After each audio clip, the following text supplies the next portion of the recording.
time adrift.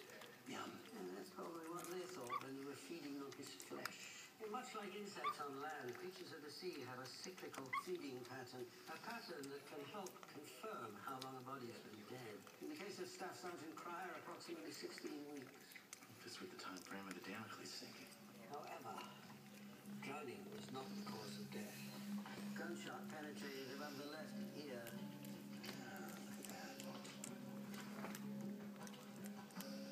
No exit.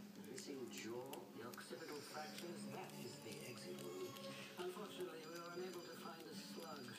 Yes, Mickey, what is the good news? Oh, that's bad. Oh, that's really bad. Yeah. Tony! Yeah, Ducky, I'll let you know if there's anything else you can do. Your father, Eli David, offered you the vacant slot in the Keton unit, previously held by Michael Rifkin. That is correct. Director David had intel that could be used to track the terrorists any moment, responsible for the deaths of Americans and Israelis, including the Mossad agent.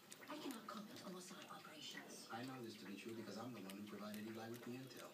You were no longer in the employ of Mossad. That does not change anything. That's what concerns me. All right, let's stick to geography. You cross the Israeli border at Eilat, you book passage somehow on a cargo ship out of Aqaba.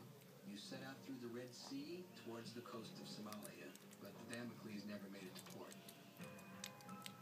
No, it did not. Which brings me to the first question I actually need an answer to.